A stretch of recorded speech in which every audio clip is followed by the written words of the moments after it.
All right, hi everyone. In this short lecture video, we're going to talk about the growth of bone and the remodeling of bone. So big picture, as we talk about bone growth, we look at sort of this cartoon image of a person, right, as they're born and they grow and develop, and then we have an aging process. So what we want to think about is our bones have to have a way, obviously, that we grow in length, but we also have to have our bones be able to grow in diameter. And then when we go through different types of mechanical stress or even go through and have a fracture, we have to have a way to remodel and repair our bone. And then also we'll talk a little bit about what happens or what can happen, what we want to try to prevent as we age. So before we get into bone growth, let's just remind ourselves the type of bone cells that are found in bone tissue. So we have the stem cells, right, we call those osteoprogenitor cells. You may also see them referred to as osteogenic.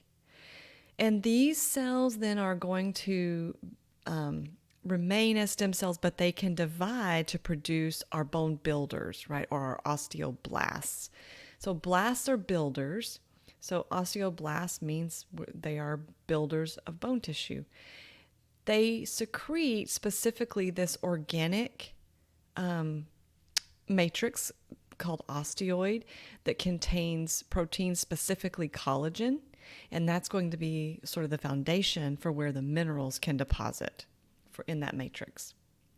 Now we also have the osteocytes. So the osteoblasts are basically building up this matrix, right, the extracellular matrix, and eventually they will become surrounded by that matrix.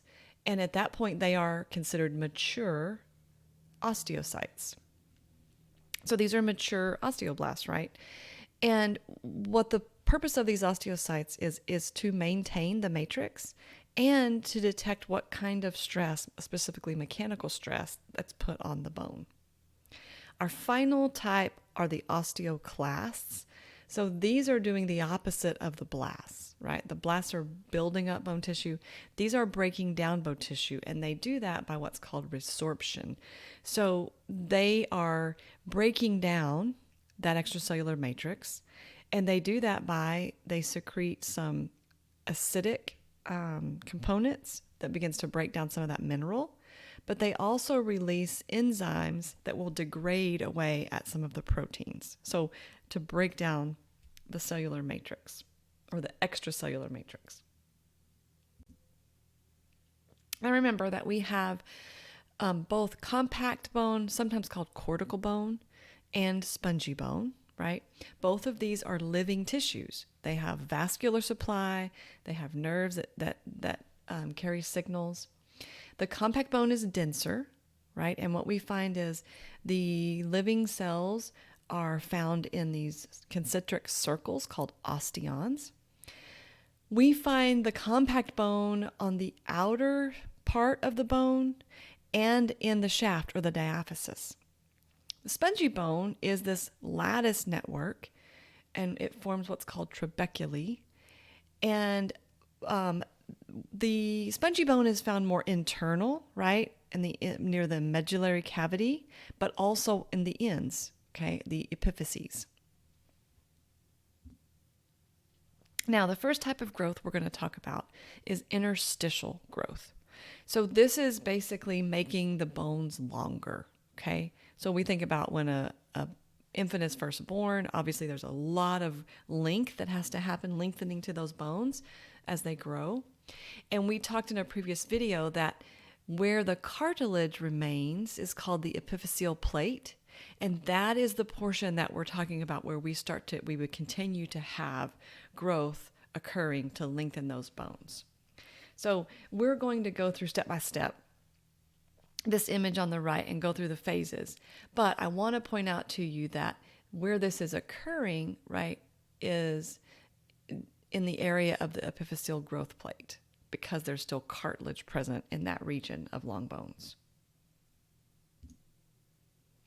All right, so this is the way that interstitial growth is going to happen. We're going to look at it based on 5 areas or 5 zones within that growth plate region Okay, so the first is called the zone of resting cartilage. So cartilage is going to point us to those chondrocytes. Okay, and this area is basically responsible for securing the epiphysis. So that's the end, right?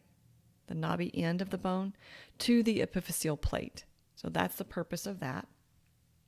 So what's going on in this resting cartilage?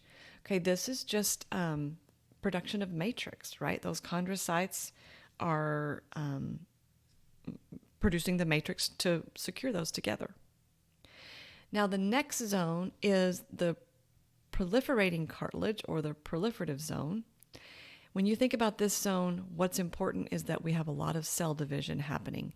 So mitosis is occurring for these chondrocytes, but it's occurring in a specific way. And notice basically they're stacking up as if you had sort of those old, when you stacked coins in a sleeve. So you have mitosis creating these columns, okay, of chondrocytes here.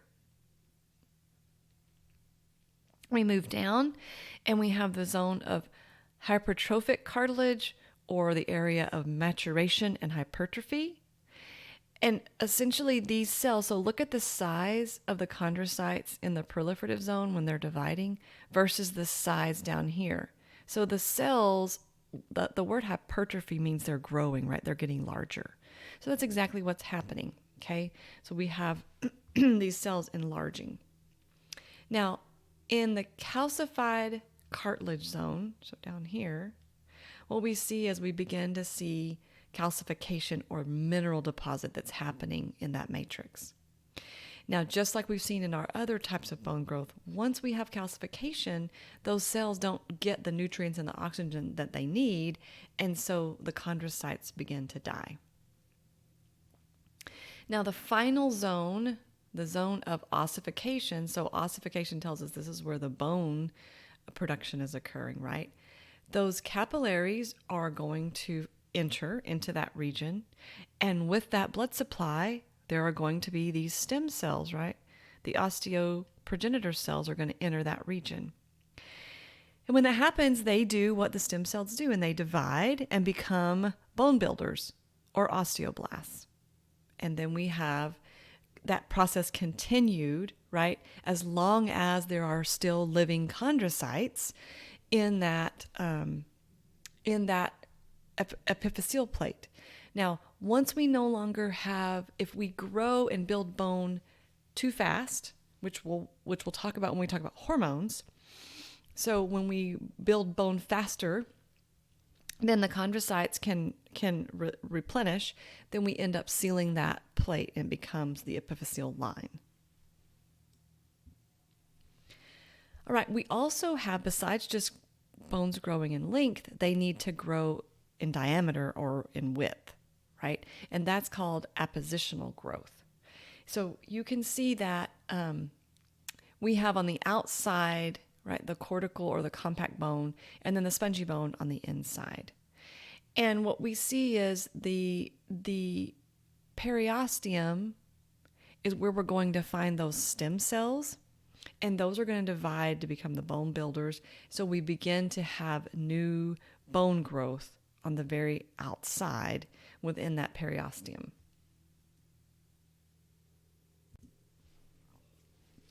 So, as I mentioned, it's occurring within the periosteum. Those stem cells divide to produce osteoblasts. Those are our bone builders. So they begin to lay down new bone tissue. So that word osteoid, right? They're going to lay that down, the organic part. Now, the other thing that's interesting, though, is not only do we have new bone tissue being built by the osteoblasts, we also have resorption occurring. Remember, the osteoclasts are responsible for breaking down and resorbing bone tissue. So while the osteoblasts are building, right, around the edges in the periosteum, the osteoclasts, okay, are doing the resorption in the medullary cavity on the internal part. So what we see is the diameter, right? So the size of the bone diameter is getting larger because bone is being built to the outside. But the internal cavity diameter, right, is also getting larger because the osteoclasts are resorbing some of that bone tissue from the medullary cavity. So it's important because when we compare this to bone rebuilding or remodeling, we want to make sure that we identify this is occurring in two different locations, right? Our bone building is on the outside and the resorption is on the inside in appositional growth. So now we'll talk about bone remodeling. So believe it or not, 20% of your skeleton gets, quote, remodeled each year. So you have new bone that's added, old bone that gets removed. It depends on where in your skeleton and the type of bone, but overall, it's just something that's occurring naturally. Now, spongy bone is a type of bone that's remodeled faster than our cortical or our compact bone. And we're going to have a whole lecture video that talks about how this is regulated by hormones. So put that on hold. There'll be another video about that. So part of this is driven by these hormone signals, but part of it is also driven by mechanical stress on the bones. So quick question, quick review. Do you remember which of our 4 bone cell types is responsible for detecting mechanical stress on the bone tissue? So those are our mature osteocytes, right? They're living in that bone matrix and they're detecting mechanical stress on the bone.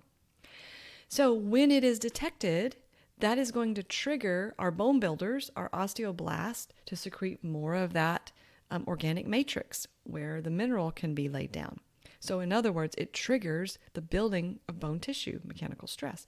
That's why doctors are always telling us it's important to do weight-bearing exercise.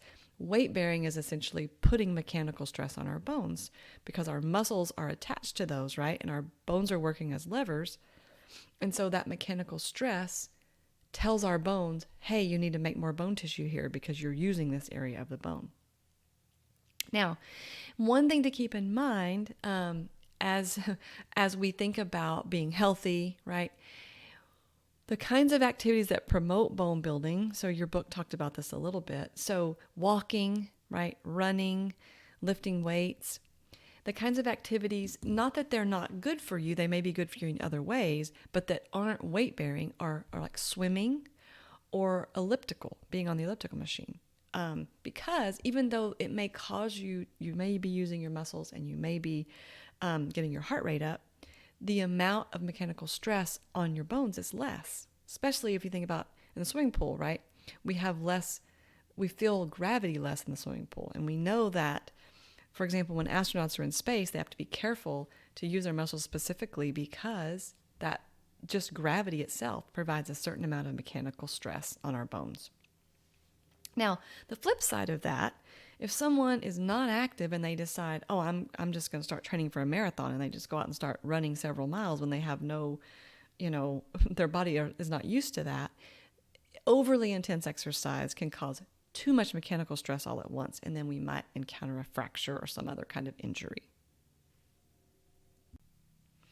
Okay, I wanted to share this image, and there is more detail here than what you need to be concerned about, but I wanted to compare and contrast here bone modeling, so building bone tissue. So for example, if we think about when we're doing appositional growth, right, growing in width, we have the bone builder. So these yellow cells, right, that we see, these are our bone builders, our osteoblasts. So one surface of the bone, that external surface, is where our bone builders are working when we're doing bone modeling, so like appositional growth. The other surface, right, in the medullary cavity, that's where those osteoclasts are resorbing or breaking down the bone. So it's 2 different surfaces, right, when we have the building of bone or bone modeling. When we have bone remodeling, okay, which is what's occurring, right, 20% of our skeleton every year, it's happening at the same surface. So we have osteoclasts that are resorbing bone, and then our osteoblasts are building or rebuilding on that same surface in the same location. So this is really the part that we should focus on. So we have our osteoclasts that are breaking that down, and then we have new bone, right, being built by our osteoblasts. So remember, this is a normal thing that is occurring as we have exercise, as we age. Let's say if you begin to work out, your muscles are going to get larger, right? They're going to hypertrophy. What happens to your bones? Well, they're going to have to enlarge also to support the muscles in that weight-bearing exercise. So we'll have another video where we talk specifically about fractures and how fractures are repaired. And again, another video about our hormone regulation of these processes. So I'll see you next time.